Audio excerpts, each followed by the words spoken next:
संघर्षी education में आपका स्वागत है।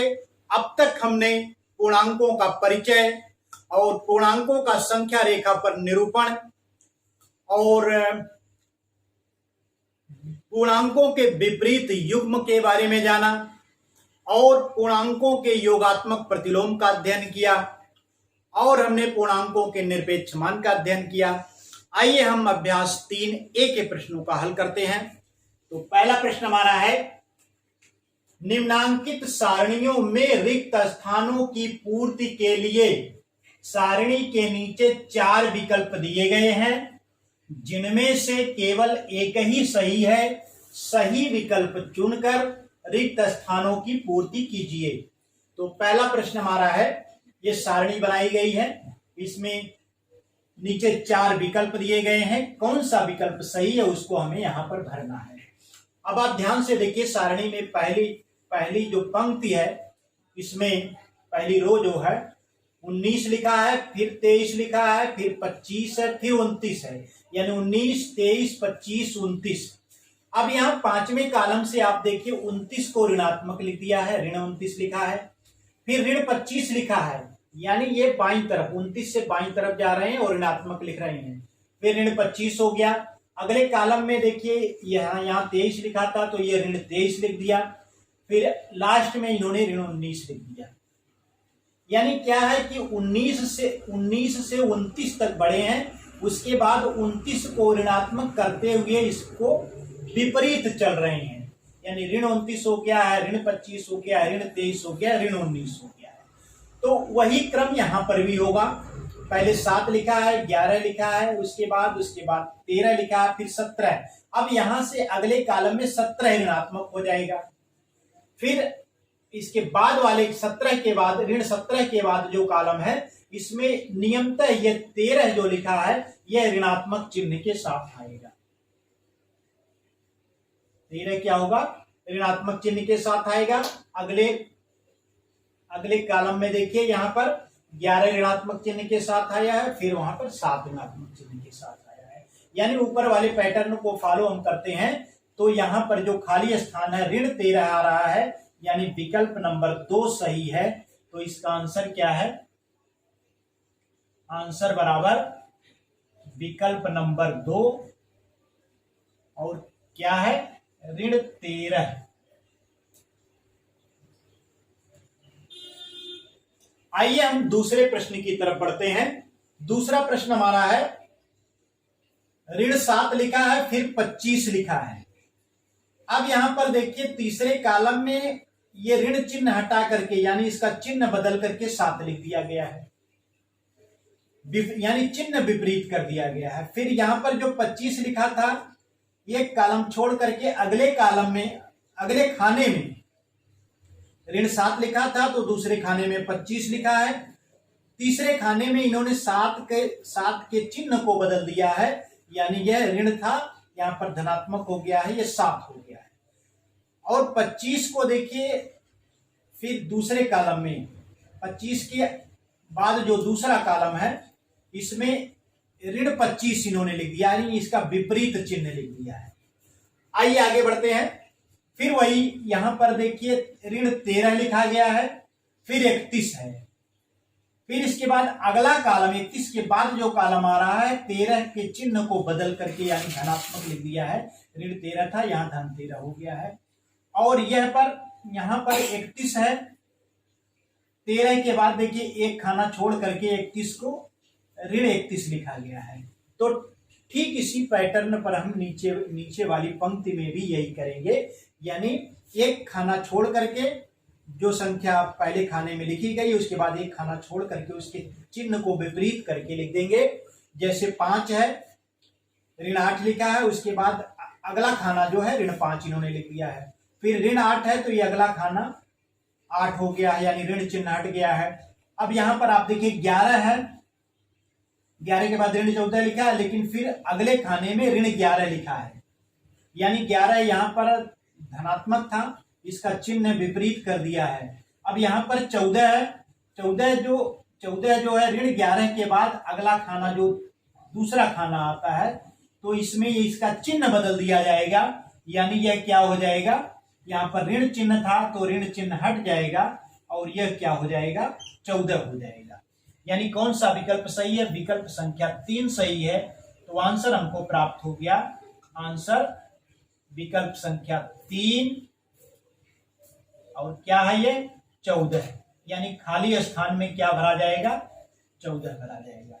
यानी यहाँ 14 भरा गया और यहाँ पर क्या है, ऋण 13 भरा गया। इस प्रकार से अभ्यास 3A के 2 प्रश्न हल हो गए हैं। आइए हम बढ़ते हैं तीसरे प्रश्न की तरफ।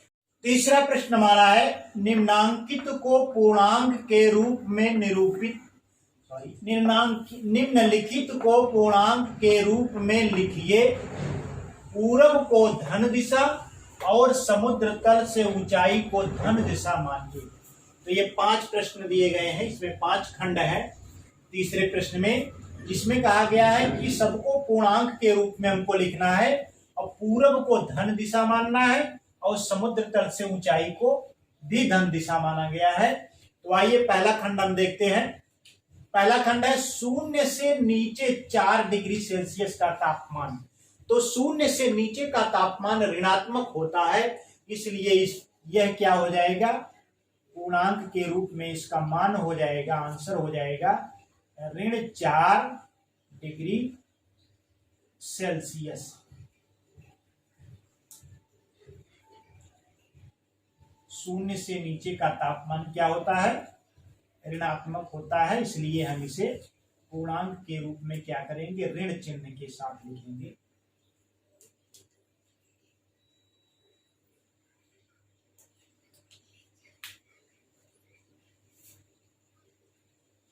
इसका आंसर है ऋण 4 डिग्री सेल्सियस।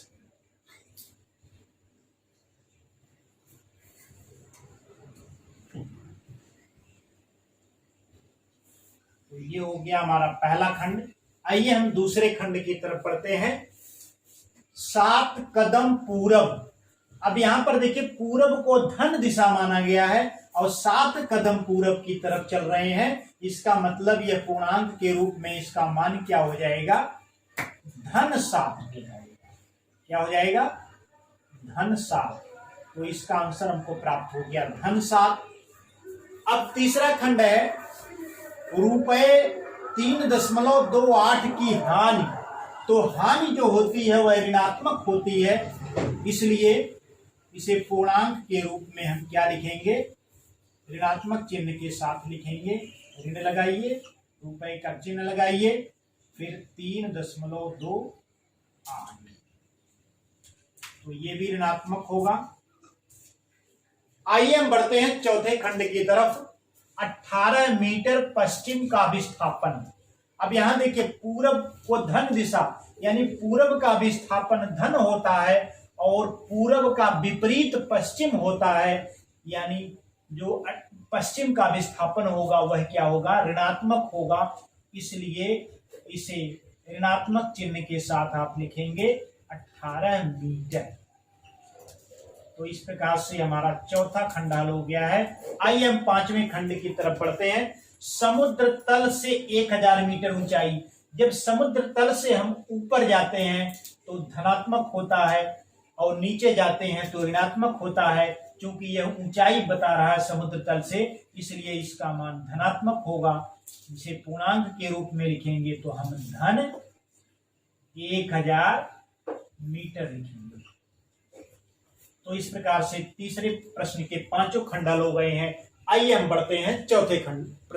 चौथा प्रश्न हमारा है, निम्नलिखित पूर्णांकों के योगात्मक प्रतिलोम लिखिए। पहला खंड इसका है धन 9। धन 9 का योगात्मक प्रतिलोम लिखना है। तो योगात्मक प्रतिलोम की परिभाषा हमने आपको बताया था, जब 2 पूर्णांकों का योगफल 0 हो तो दोनों पूर्णांक एक दूसरे के योगात्मक प्रतिलोम होते हैं। तो यहां पर धन 9 है, तो वह कौन सा पूर्णांक है जिसे इसमें जोड़ दिया जाए तो 0 हो जाएगा। तो जाहिर सी बात है, आप कहेंगे कि धन 9 में ऋण 9 जोड़ दिया जाए तो इसका यह 0 हो जाएगा। इसलिए धन 9 का योगात्मक प्रतिलोम क्या हो जाएगा, ऋण 9 हो जाएगा। तो इसका आंसर क्या हो गया, आंसर बराबर ऋण 9। यानी सीधी सी बात आप जान लीजिए कि इसका चिन्ह विपरीत कर देना है। अगर धन है तो ऋण कर दीजिए, वही योगात्मक प्रतिलोम हो जाएगा। आइए दूसरा खंड हम देखते हैं, ऋण 21। ऋण 21 में कितना जोड़े कि यह शून्य हो जाएगा? तो आप कहेंगे कि धन 21 जोड़ दें तो यह शून्य हो जाएगा, यानी इसका आंसर क्या हो जाएगा हमारा? ऋण 21 का योगात्मक प्रतिलोम जो हो जाएगा धन 21 हो जाएगा, यानी चिन्ह को विपरीत कर देना है। यहां ऋण चिन्ह था तो इसको हमने धन कर दिया और संख्या वही लिख दिया, तो इसका योगात्मक प्रतिलोम हो जाएगा। और यहां पर तीसरे खंड में आप देखिए धन 39 है, तो धन 39 में कौन सा पूर्णांक जोड़े कि यह शून्य हो जाए? तो आप कहेंगे कि ऋण 39 जोड़ दिया जाए, तो इसका आंसर क्या हो जाएगा? ऋण 39। यानी किसी भी संख्या का किसी भी पूर्णांक का योगात्मक प्रतिलोम आपको प्राप्त करना है तो उस पूर्णांक के चिन्ह को आप विपरीत कर दीजिए, यानी धन है तो उसको ऋण कर दीजिए। आइए हम चौथे खंड में देखते हैं, ऋण 41 है, तो ऋण 41 में धन 41 अगर हम जोड़ दें तो इसका योगफल शून्य हो जाएगा, इसलिए इसका योगात्मक प्रतिलोम क्या हो जाएगा? धन 41 हो जाएगा, यानी चिन्ह को विपरीत कर दिया गया है। ऋण 41 है तो इसको धन 41 कर दिया गया है। पांचवा खंड हमारा है धन 91। तो धन 91 में क्या जोड़ दिया जाए कि इसका योगफल शून्य हो जाए? तो जाहिर सी बात है कि ऋण 91 अगर हम जोड़ दें तो यह शून्य हो जाएगा, तो इसका योगात्मक प्रतिलोम क्या हो जाएगा? ऋण 91 हो जाएगा। यानी किसी भी पूर्णांक का योगात्मक प्रतिलोम यदि हमें ज्ञात करना है तो उस पूर्णांक के चिन्ह को बदल देना है। अगर धन चिन्ह है तो ऋण चिन्ह कर देना है, ऋण चिन्ह है तो धन चिन्ह कर देना है, वही उसका योगात्मक प्रतिलोम प्राप्त हो जाएगा। जैसा कि इन पांचों खंड में हमने देखा, धन 9 था तो हमने ऋण 9 कर दिया, योगात्मक प्रतिलोम हो गया। दूसरे खंड में हमने ऋण 21 था, धन 21 कर दिया। तीसरे खंड में धन 39 था, ऋण 39 हो गया। चौथे खंड में ऋण 41 था, धन 41 हो गया। पांचवें खंड में धन 91 था, ऋण 91 हो गया। यानी चिन्ह को बदल देना है योगात्मक प्रतिलोम ज्ञात करने के लिए। धन है तो ऋण कर देना है और ऋण है तो धन कर देना है। आइए हम बढ़ते हैं पांचवें खंड। पांचवा प्रश्न हमारा है, संख्या रेखा पर निम्नांकित पूर्णांकों को प्रदर्शित कीजिए। तो क्या खंड इसका है? धन 4। संख्या रेखा पर पूर्णांकों को प्रदर्शित करते समय हमने आपको बताया था कि शून्य के दाहिनी तरफ पूर्णांक धनात्मक होते हैं और शून्य के बाईं तरफ ऋणात्मक होते हैं। क्योंकि यह धन 4 है इसलिए यह संख्या रेखा जो हमने बनाया है बीच में शून्य है तो धनात्मक दिशा में होगा, यानी इसके दाहिनी तरफ होगा। तो धन 1, धन 2, धन 3, धन 4। तो ये बिंदु पूर्णांक धन 4 को प्रदर्शित करता है। तो शून्य से एक तीर इस प्रकार से हम लगाएंगे, यह क्या है? धन 4 को प्रदर्शित करता है। आइए दूसरे खंड को हम देखते हैं, ऋण 9।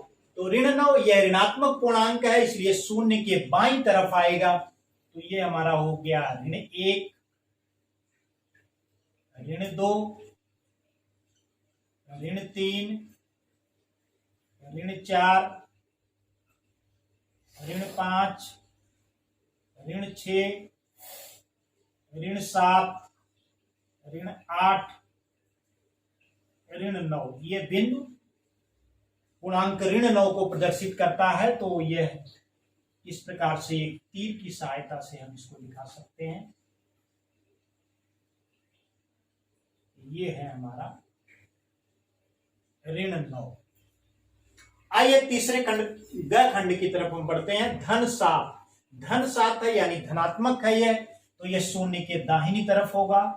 धन 1, धन 2, धन 3, धन 4, धन 5, धन 6, धन 7। अब इसको शून्य से एक तीर लगाते हुए हम इसको इस प्रकार से प्रदर्शित कर देंगे। आइए हम चौथा खंड देखते हैं। ऋण 3 यह ऋणात्मक है, इसलिए शून्य के बाईं तरफ होगा। तो ऋण 1, ऋण 2, ऋण 3, इसको प्रदर्शित करने के लिए एक इस प्रकार से एक रेखा खींचेंगे, इसमें विपरीत तीर लगा देंगे। आइए हम बढ़ते हैं अंगाखंड की तरफ। ऋण 6 है, यह भी ऋणात्मक है, तो ये शून्य के बाईं तरफ होगा। तो ऋण 1, ऋण 2, ऋण 3, ऋण 4, ऋण 5, ऋण 6, ये बिंदु पूर्णांक ऋण 6 को प्रदर्शित करता है। तो एक इस प्रकार से रेखा खींच करके प्रदर्शित करेंगे, इसको ये तीर लगा देंगे। तो इस प्रकार से पूर्णांक धन 4 का संख्या रेखा पर निरूपण ये हो गया। पूर्णांक ऋण 9 का संख्या 4 पे निरूपण हमने इस प्रकार से किया। पूर्णांक धन 7 का संख्या रेखा पर निरूपण ये है, और पूर्णांक ऋण 3 को संख्या रेखा पर इस प्रकार से प्रदर्शित किया जाएगा। पूर्णांक ऋण 6 को संख्या रेखा पर इस प्रकार से प्रदर्शित किया जाएगा। तो पांचवें प्रश्न के पांचों खंडल हो गए हैं। शेष प्रश्नों को लेकर के एक नए वीडियो के साथ पुनः मिलेंगे। तब तक के लिए नमस्कार, धन्यवाद।